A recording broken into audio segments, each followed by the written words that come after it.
আসসালামু আলাইকুম, শুভেচ্ছা আমন্ত্রণ চ্যানেল আই সংবাদে আপনাদের সাথে আছে আমি নবনীতা।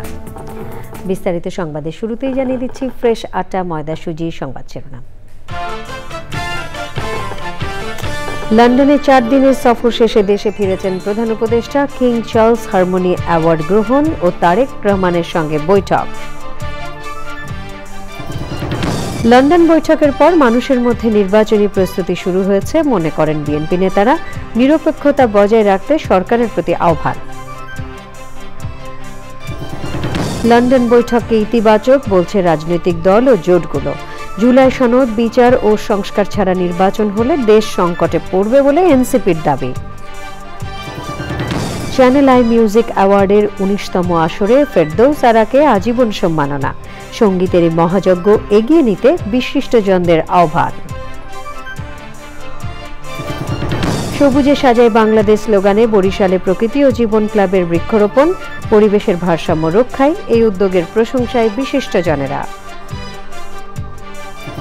এবং চাঁদপুরে 3 একর জায়গায় 57 জাতের বিদেশি আমের সফল চাষ। নদী কেন্দ্রিক এলাকায় নতুন এক সম্ভাবনা সৃষ্টি।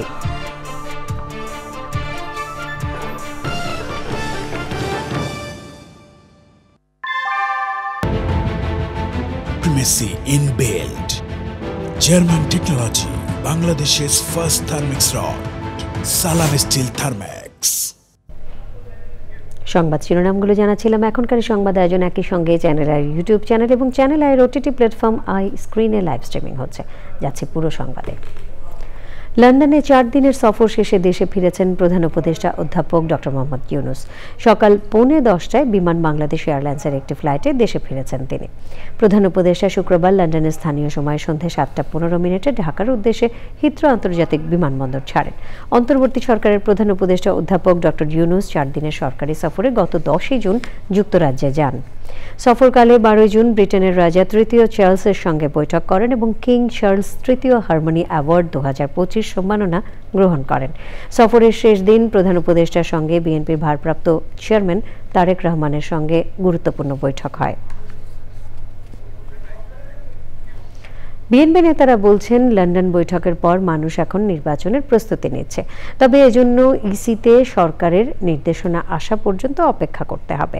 তারা বলছেন, অন্তর্বর্তী সরকারের অধীনেই আমরা নির্বাচন চাই, তবে তাদের নিরপেক্ষতা বজায় রাখতে হবে। রাহুল রায় জানাচ্ছেন। শুক্রবার লন্ডনের ডরচেস্টার হোটেলে অনুষ্ঠিত হলো বহুল আলোচিত আর স্বস্তির বৈঠক। খুব ভালো লাগছে আমার আপনার শরীর ভালো আছে? চলছি,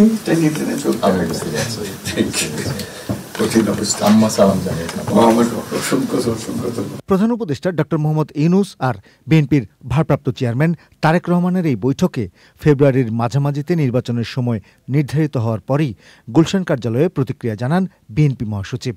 বিএনপি নেতারা স্বস্তির কথা বলার পাশাপাশি কয়েকটা দিন অপেক্ষার কথাও বলেছেন। Politics is art of compromise. আমরা ডিসেম্বর থেকে সরে গিয়ে জাতির স্বার্থে প্রধান উপদেষ্টাকে আমরা প্রস্তাব করেছি যে রমজানের আগে আপনি তারিখ নির্ধারণ করতে পারেন জাতীয় স্বার্থে। জাতির অভিভাবক হিসেবে তিনিও কম্প্রোমাইজ করেছেন এবং সেই হিসাবে ফেব্রুয়ারির রোজার আগের সপ্তাহে তারিখ দেওয়া যেতে পারে বলে উনি আশ্বস্ত করেছেন। তবে এটা বাস্তবায়ন হবে যদি নির্বাচন কমিশনের যথাযথ প্রক্রিয়ার মধ্য দিয়ে সেই ইনস্ট্রাকশনটা প্রধান উপদেষ্টার কার্যালয় থেকে যায় এবং নির্বাচন কমিশন তার সাংবিধানিক এখতিয়ার হিসেবে দিন তারিখ নির্ধারণ করবে, তফসিল নির্ধারণ করবে, অন্যান্য প্রস্তুতি সম্পন্ন করবে। সেই জন্য আমাদের আরও 2-1 দিন অপেক্ষা করতে হবে। ফেব্রুয়ারি মাসে এই নির্বাচন একটা উৎসবমুখর হওয়া, এটা একটা উপযুক্ত সময় এবং সবার মধ্যে সেই স্পিরিট তৈরি হচ্ছে। সেই স্পিরিট নিয়ে আমরা মাঠে থাকবো, সেই স্পিরিট নিয়ে আমরা নির্বাচনে নেমে পড়বো। লন্ডন বৈঠক নিয়ে 2-1টি রাজনৈতিক দলের প্রতিক্রিয়া নিয়েও কথা বলেছেন বিএনপি নেতারা। যাদের এখনো নিবন্ধন নেওয়া হয়নি নির্বাচন কমিশন থেকে, তারা একটা মন্তব্য করেছে বলে সেটা তাদের রাজনৈতিক অধিকার, তারা মন্তব্য করতেই পারে। কিন্তু আমি বলবো তাদেরকে রাজনীতির মাঠে আরো বেশি অভিজ্ঞতা অর্জনের জন্য। কারণ আমরা রাজনীতি করি দেশের জন্য, মানুষের জন্য, গণতন্ত্রের জন্য। 2-4 জনের কথাবার্তার মধ্যে কিছু কৌশলী কথাবার্তা দেখেছি, তাদের প্রতিক্রিয়া দেখেছি। আমার বিশ্বাস যে এই মুহূর্তে জাতির বৃহত্তর স্বার্থে দেশের প্রয়োজনে অনেক কিছুই এগুলা সমাধান হয়ে যাবে। এই অন্তর্বর্তী সরকারের অধীনেই বিএনপি নির্বাচন চায় বলেও জানিয়েছেন তারা। আমরা এই অন্তর্বর্তীকালীন সরকারের অধীনেই নির্বাচন করতে চাই এবং আশা করব এই অন্তর্বর্তীকালীন সরকার তার নিরপেক্ষতা বজায় রাখবে। রাহুল রায়, চ্যানেল আই, ঢাকা। লন্ডনে প্রধান উপদেষ্টা অধ্যাপক ডক্টর মোহাম্মদ ইউনূস ও তারেক রহমানের বৈঠক নিয়ে মিশ্র প্রতিক্রিয়া জানিয়েছে রাজনৈতিক দলগুলো। বৈঠক শেষে বিএনপি ও সরকারের যৌথ বিবৃতি দেয়াকে রাজনৈতিক সংস্কৃতির ব্যত্যয় বলছে বাংলাদেশ জামায়াতে ইসলামী। এনসিপি বলেছে, জুলাই সনদ বিচার ও সংস্কার সম্পন্ন না করে নির্বাচন হলে দেশ আবারও গভীর সংকটে পড়বে। তবে বৈঠকটি রাজনৈতিক সংকট নিরসনে স্বস্তিদায়ক বলেছে ইসলামী আন্দোলন, গণতন্ত্র মঞ্চ এবং 12 দলীয় জোটের শীর্ষ নেতারা। আক্তার হোসেন জানাচ্ছেন। বিচার, সংস্কার ও নির্বাচন সহ নানা ইস্যুতে বাংলাদেশের অস্থির রাজনৈতিক প্রেক্ষাপটে লন্ডনের বৈঠকটি ছিল সবার আগ্রহের কেন্দ্রবিন্দুতে। কোন পথে হাঁটবে বাংলাদেশের রাজনীতি, এ নিয়ে সবার দৃষ্টি ছিল ওই বৈঠকের দিকে। সংস্কার, জুলাই সনদ ও জাতীয় নির্বাচন আয়োজনে শীর্ষ দুই নেতার ঐকমত্যকে স্বাগত জানিয়েছে গণতন্ত্র মঞ্চ ও 12 দলীয় জোট। আমি মনে করি এটা একটা খুবই positive symbol or indication for the transformation into democracy. ভালো ইলেকশন যদি হয় সেটা তো একটা বড় সংস্কারই হলো। আমরা সংস্কার বা যাই চাচ্ছি কেন, ইলেকশনের জন্যই তো। বিগত কিছু কাল যাবৎ যে অনিশ্চয়তা এবং অস্থিরতা বিরাজ করছিল তার একটা অবসান ঘটবে এবং এই জাতি ঐক্যবদ্ধভাবে আগামী গণতন্ত্রের পথে অগ্রসর হতে সক্ষম হবে। সরকার ও বিএনপির সমঝোতা রাজনৈতিক সংকট দূর করবে বলে মনে করে ইসলামী আন্দোলন বাংলাদেশ। তবে যেন তেন ভাবে নয়, বরং অর্থবহ নির্বাচনের কথা বলছেন তারা। আমরা বাংলাদেশের ভবিষ্যৎটাকে চিন্তা করছি যে সংস্কারের মাধ্যমেই একটা নির্বাচন হোক, যে নির্বাচনে মানুষ যাকে ম্যান্ডেট দিবে তারা ক্ষমতায় যাবে। যেন তেন একটা নির্বাচন চাচ্ছি না, সংস্কার আমরা চাচ্ছি। সরকারের সদিচ্ছা, আমাদের সহযোগিতা, এই দুইটার মিলেই সংস্কার করাটা সম্ভব। জন আকাঙ্ক্ষাকে পাশ কাটিয়ে মৌলিক সংস্কার ও জুলাই ঘোষণাপত্র ছাড়া নির্বাচন হলে গভীর সংকট তৈরি করবে বলে মনে করে জাতীয় নাগরিক পার্টি এনসিপি। জাস্ট ক্ষমতার লোভে চেয়ার দখলের প্রক্রিয়া রয়েছে, যেটা মনে করি বাংলাদেশের গণ অভ্যুত্থান 18 কোটি মানুষের সাথে একটা প্রতারণার শামিল। এই জন্য সরকার এবং বিএনপি একই সাথে একীভূত হয়ে বাংলাদেশের মানুষকে পাশ কাটিয়ে নতুন একটা গভীর সংকট সৃষ্টি করার পায়তারা করছে। একটি দলের সঙ্গে বৈঠকের পর যৌথ ব্রিফিং করে অন্তর্বর্তী সরকারের নিরপেক্ষতা ক্ষুণ্ণ হয়েছে বলে দাবি করেছে জামায়াতে ইসলামী। সরকারের নিরপেক্ষতা ও গ্রহণযোগ্য নির্বাচন নিয়ে সংশয় নিরসনে প্রধান উপদেষ্টার ভূমিকা জাতির সামনে স্পষ্ট করার আহ্বান জানিয়েছে দলটি। Akhtar Hossain, channel I, Dhaka. বর্তমান রাজনৈতিক পরিস্থিতিতে প্রধান উপদেষ্টা অধ্যাপক ডক্টর মোহাম্মদ ইউনূস ও বিএনপির ভারপ্রাপ্ত চেয়ারম্যান তারেক রহমানের বৈঠককে ইতিবাচক হিসেবে দেখছেন রাজনৈতিক বিশ্লেষকরা। তারা বলছেন, নির্বাচন নিয়ে যে অনিশ্চয়তা তৈরি হয়েছিল তা এখন কেটে যাওয়া উচিত। ওবায়দুল রশিদ জানাচ্ছেন।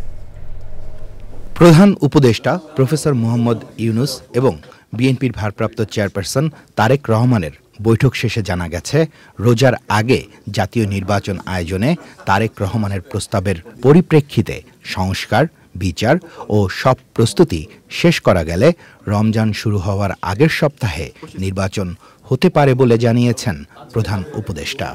বলেছিলেন যে এপ্রিলের প্রথমার্ধে হবে, সেখান থেকে তিনিও তার অবস্থান পরিবর্তন করে তিনি ফেব্রুয়ারিতে আসতে রাজি হয়েছেন এবং সেটা তারেক রহমান সাহেব সেটা স্বাগত জানিয়েছেন। এটা রাজনীতির জন্য একটা বর্তমান অবস্থায় অত্যন্ত ইতিবাচক এবং এই যে অনিশ্চয়তা তৈরি হয়েছিল নির্বাচনকে ঘিরে, নির্বাচন কবে হবে না হবে, আদৌ হবে কিনা এটা নিয়েও কেউ কেউ সংশয় প্রকাশ করছিলেন, সেই অনিশ্চয়তা এখন কেটে যাওয়া উচিত।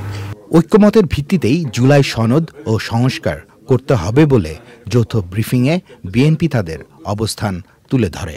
নিঃসন্দেহে বাংলাদেশের সব মানুষই গণতন্ত্র চান, তো গণতন্ত্রের জন্য এখন থেকেই নির্বাচনের উপযোগী পরিবেশ গড়ে তোলা, সংস্কার কার্যক্রমগুলো দ্রুত এগিয়ে নেওয়া, বিচারের প্রক্রিয়া নিঃসন্দেহে আইনগত বিষয়, সেটা আইনের স্বাভাবিক প্রক্রিয়ায় চলবে, সেটাকে কোনোরকম কেউ যাতে হস্তক্ষেপ না করে এবং সুন্দরভাবে যদি বিচার প্রক্রিয়া এগিয়ে যায়, সেটাতে আমরা মনে করি যে এটা খুবই যৌক্তিক। কোথায় হয়েছে তার ভিত্তিতে বৈঠককে বিচার করা উচিত নয় বলেও জানান বিশ্লেষকরা। Obaidul Rashid, channel I, Dhaka.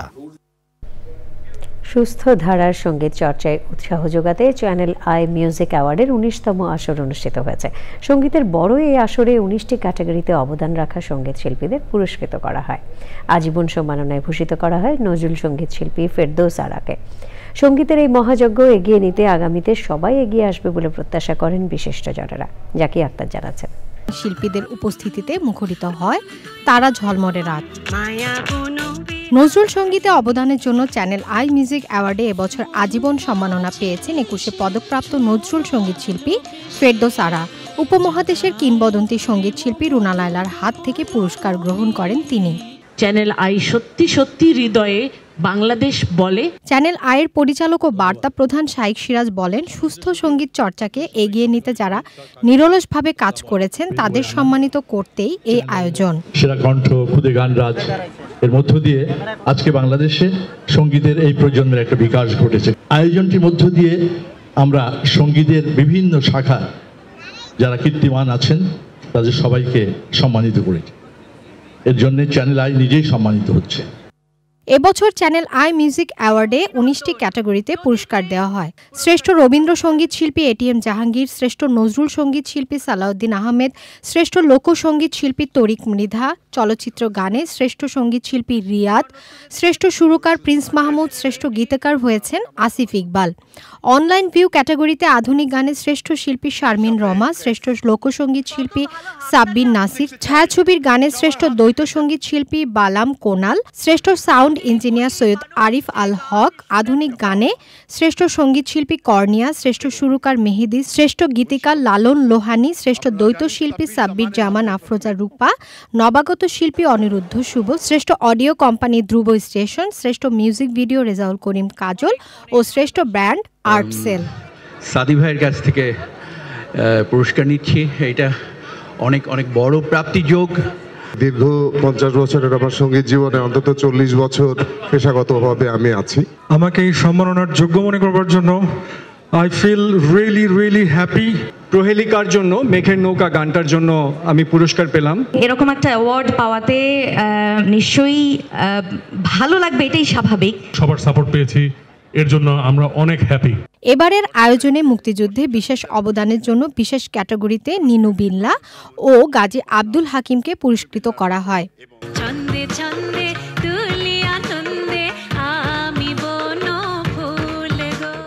Music অ্যাওয়ার্ডে ভিন্ন ধারায় দর্শকদের মাতিয়েছে ওয়াসাবির ফ্যাশন শো। মিউজিক অ্যাওয়ার্ডের আসর থেকে চ্যানেল আই সেরা কণ্ঠ 2023-এর চূড়ান্ত 13 প্রতিযোগীদের মধ্যে সেরাদের সেরা 4 জনকে বিজয়ী করা হয়। চ্যানেল আই মিউজিক অ্যাওয়ার্ডের সহযোগী হিসেবে ছিলেন bKash, Deshbandhu Group, Dhaka Bank, Royal Enfield, পিউলি, ইউনিভার্সাল মেডিকেল কলেজ হাসপাতাল ও ওয়াসাবি সহ অনেকে। এটা ডেফিনেটলি আমার জন্য একটা বড় একটা সম্মান যে আমি এরকম একটা অনুষ্ঠানে উপস্থিত থাকতে পেরে। চ্যানেলকে আমি অনেক স্বাগত এবং ধন্যবাদ জানাচ্ছি এত সুন্দর একটা প্ল্যাটফর্ম সৃষ্টি করার জন্য। প্রায় 2 ঘন্টার চ্যানেল আই মিউজিক অ্যাওয়ার্ডের চোখ ধাঁধানো অনুষ্ঠানকে প্রাণবন্ত করেছেন জনপ্রিয় উপস্থাপক অপু মাহফুজ ও দীপ্তি চৌধুরী। Zakia Akter, Channel I, Dhaka. সবুজে সাজায় বাংলাদেশ স্লোগানে বরিশালে বৃক্ষরোপণ করেছে প্রকৃতি ও জীবন ক্লাব। কর্মসূচির উদ্বোধন করেন সদর উপজেলা নির্বাহী কর্মকর্তা মোহাম্মদ ইকবাল হাসান। জলবায়ুর বিরূপ প্রভাব মোকাবেলায় বর্ষা মৌসুম জুড়েই বৃক্ষরোপণ ও সংরক্ষণেও কাজ করবে প্রকৃতি ও জীবন ক্লাব। পরিবেশের ভারসাম্য রক্ষায় ক্লাবের এমন মহতী উদ্যোগের প্রশংসা করেন বিশিষ্টজনেরা। সাইদ পান্থর তথ্য, ভিডিও চিত্রে আরও জানাচ্ছেন আফরোজা হাসি।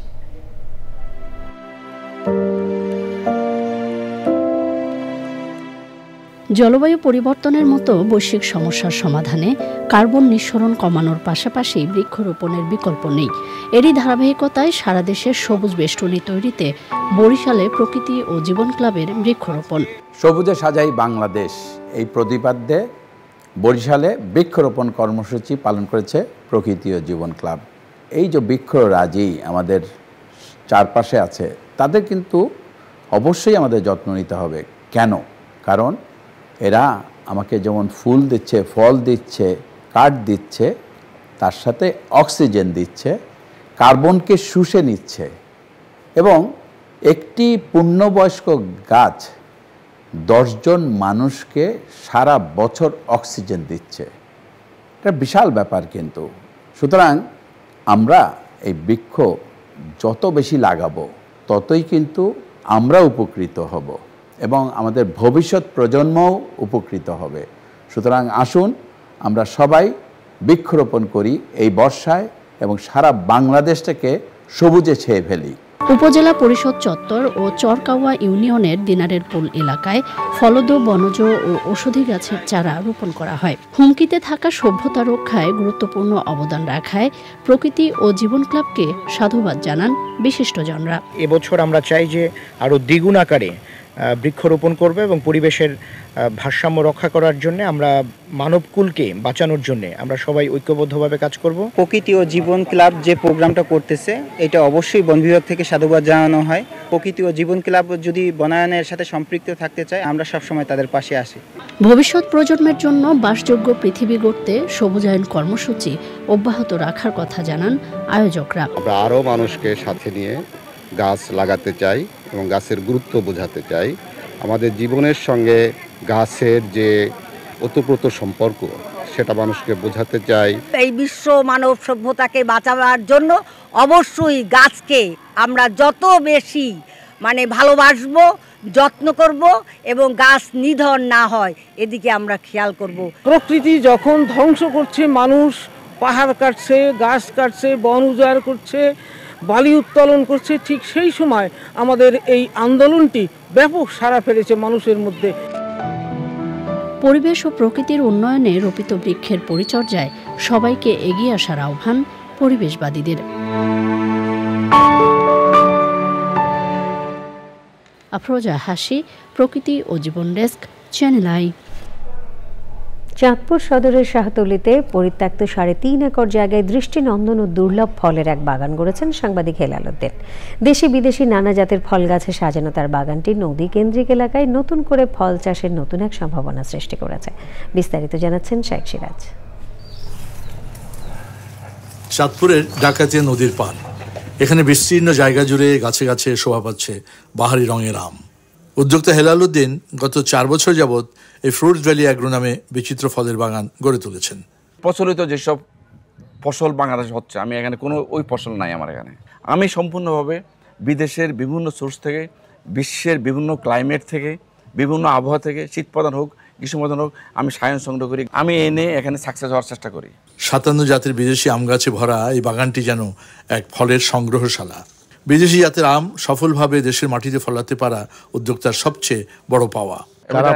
এটা লেট ভ্যারাইটি, খুবই মিষ্টি, পৃথিবীর সবচেয়ে সুমিষ্ট আমের মধ্যে এটা। এটা জাম্বু চাকা, জাম্বু চাকা, এই যে আলফানসো সবচেয়ে দামি আম, মধুর মতো মিষ্টি।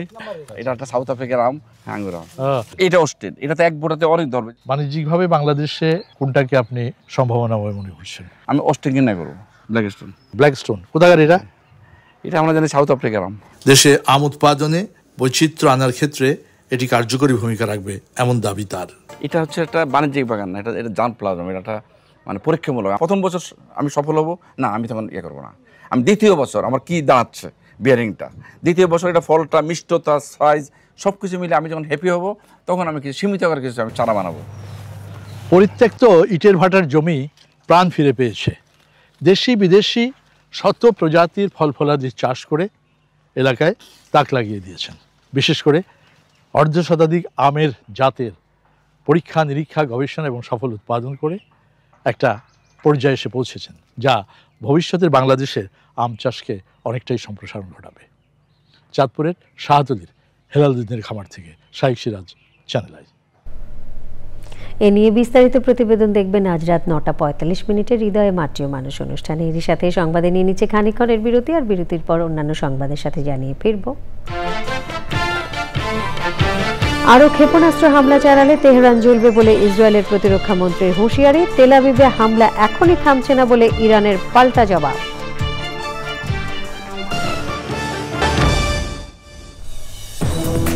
বিরতির পর আমন্ত্রণ আরও একবার। এবারে আমি জুয়েলার্স আন্তর্জাতিক সংবাদ।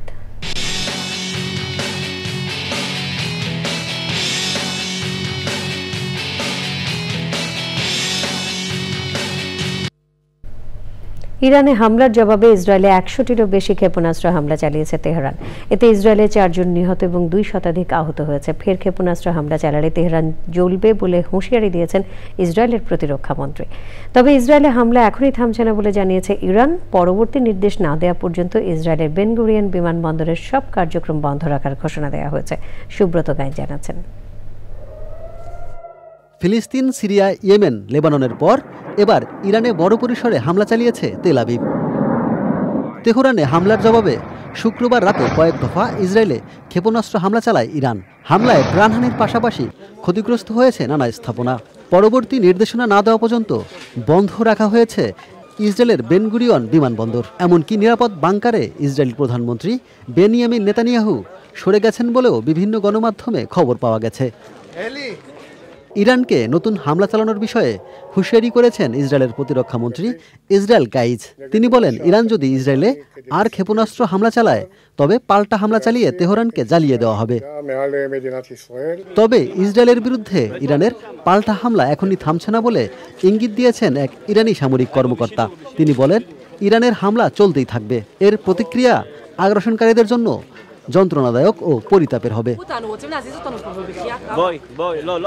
প্রয়োজনে সামরিক অভিযান চালানোর ঘোষণা দিয়েছেন ইসরায়েলি প্রধানমন্ত্রী বেনিয়ামিন নেতানিয়াহু।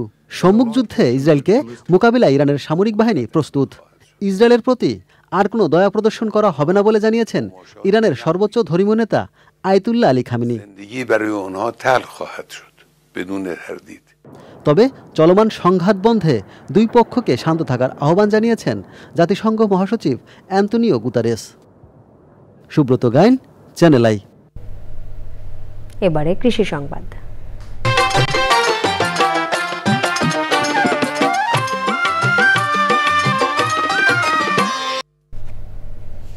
সামুদ্রিক মাছের সুষ্ঠু প্রজনন ও সংরক্ষণের লক্ষ্যে বাংলাদেশের সমুদ্র সীমায় সব ধরনের মাছ ধরার উপর ৫৮ দিনের নিষেধাজ্ঞা জারি করে সরকার। ১৫ এপ্রিল থেকে শুরু হওয়া এই নিষেধাজ্ঞা শেষ হয়েছে ১১ জুন। নিষেধাজ্ঞার সময় সরকারিভাবে জেলেদের চাল দিয়ে সহযোগিতা করার কথা থাকলেও তারা কিছুই পাননি, যার ফলে পরিবার নিয়ে মানবেতর জীবনযাপন করছেন দ্বীপের লক্ষাধিক জেলে।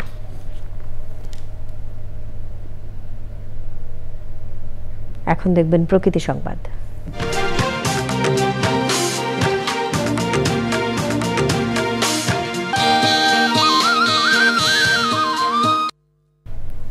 কর্তৃপক্ষের উদাসীনতা, স্থানীয়দের অসচেতনতা ও অবহেলায় মৃতপ্রায় ভোলার অধিকাংশ পুকুর। ময়লা, আবর্জনা, প্লাস্টিক আর দূষণে ভাগাড়ে পরিণত হয়েছে পুকুরগুলো। এতে বেড়েছে স্বাস্থ্য ঝুঁকি, সেই সাথে চরম বিপর্যয়ের মুখে পড়েছে পরিবেশ ও জীববৈচিত্র্য। প্রাণ প্রকৃতি রক্ষায় দ্রুত পুকুর সংস্কারের দাবি স্থানীয়দের। এক্সিম ব্যাংক বাণিজ্য সংবাদ।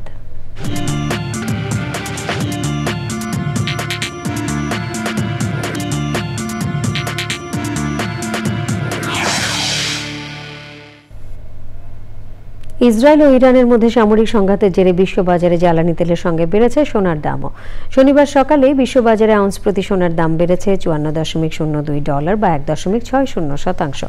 ফলে সোনার দাম উঠেছে $৩,৪33.৪৭।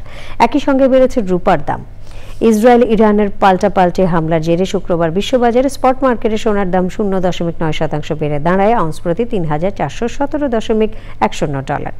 ফলে চলতি বছরের এপ্রিল মাসে সোনার দাম যে আউন্স প্রতি $৩,৫০০ উঠে রেকর্ড স্পর্শ করেছিল, এখন আবার তার কাছাকাছি পৌঁছে গেছে।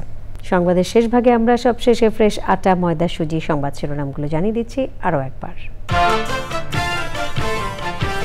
লন্ডনে ৪ দিনের সফর শেষে দেশে ফিরেছেন প্রধান উপদেষ্টা। কিং চার্লস হারমোনি অ্যাওয়ার্ড গ্রহণ ও তারেক রহমানের সঙ্গে বৈঠক। লন্ডন বৈঠকের পর মানুষের মধ্যে নির্বাচনী প্রস্তুতি শুরু হয়েছে, মনে করেন বিএনপি নেতারা। নিরপেক্ষতা বজায় রাখতে সরকারের প্রতি আহ্বান। লন্ডন বৈঠককে ইতিবাচক বলছে রাজনৈতিক দল ও জোটগুলো। জুলাই সনদ, বিচার ও সংস্কার ছাড়া নির্বাচন হলে দেশ সংকটে পড়বে বলে এনসিপির দাবি। চ্যানেল আই মিউজিক অ্যাওয়ার্ডের ১৯তম আসরে ফেরদৌস আরাকে আজীবন সম্মাননা। সঙ্গীতের এই মহাযজ্ঞ এগিয়ে নিতে বিশিষ্টজনদের আহ্বান। সবুজে সাজায় বাংলাদেশ স্লোগানে বরিশালে প্রকৃতি ও জীবন ক্লাবের বৃক্ষরোপণ। পরিবেশের ভারসাম্য রক্ষায় এই উদ্যোগের প্রশংসায় বিশিষ্টজনেরা। এবং চাঁদপুরে 3 একর জায়গায় 57 জাতের বিদেশি আমের সফল চাষ, নদী কেন্দ্রিক এলাকায় নতুন এক সম্ভাবনা সৃষ্টি।